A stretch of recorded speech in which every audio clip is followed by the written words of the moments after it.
Au Mali, les éliminatoires de la Coupe du Monde Zone Afrique a opposé l'équipe nationale à leurs homologues du Gabon. Après une première journée ratée face à la Côte d'Ivoire, les Aigles du Mali ambitionnaient de se relancer dans ce groupe C. Au stade du 26 mars de Bamako à 18h30 GMT, l'arbitre tchadien Dambélé Djibrine donne le coup d'envoi. Les Maliens entrent dans le jeu sans round d'observation.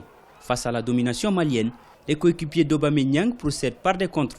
Les deux équipes regagnent les vestiaires par le score de 0 but partout. Au premier, le spectacle était très bien. Les personnes qui sont venues pour regarder le match, je pense qu'ils ont resté très satisfaits. Deuxième, quand je parle de mon équipe, je suis très content avec la performance de mon équipe. On a resté ensemble, on a fait un jeu tactiquement parfait. Seulement nous a manqué un petit peu de vitesse dans la transition défense-attaque. En deuxième mi-temps, l'entrée d'Axel Meye-Medong côté gabonais, de Sambou Yatabaré et de Sambasso côté malien durcit le jeu. On assiste à une seconde mi-temps terne avec de moins en moins de prises de risques. Les quelques rares occasions n'inquiètent pas les portiers qui ont passé un match paisible. Le Gabon force le Mali au partage de points. Sur deux matchs de qualification dans ce niveau, je dis qu'il nous manque encore quelque chose pour avoir cette expérience de maturité, des matchs de ce niveau-là pour basculer de l'autre côté.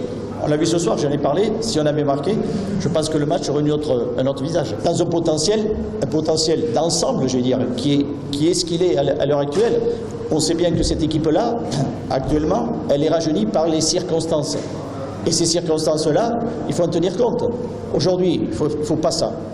Ok, on a de la réserve et de la relève, mais ce n'est pas comme ça du jour au lendemain que tout d'un coup, elle se traduit au niveau où nous sommes actuellement d'une compétition de Coupe du Monde. En 2 journées, le Mali n'arrive toujours pas à évoluer avec une équipe type du fait des nombreuses blessures de certains cadres. Dans cette même poule, la Côte d'Ivoire et le Maroc ont aussi fait un nul de 0 but partout. Au classement, la Côte d'Ivoire prend la tête avec 4 points, le Gabon et le Maroc 2 points sans le moindre but marqué, tandis que le Mali se pointe à la 4e position avec 1 point.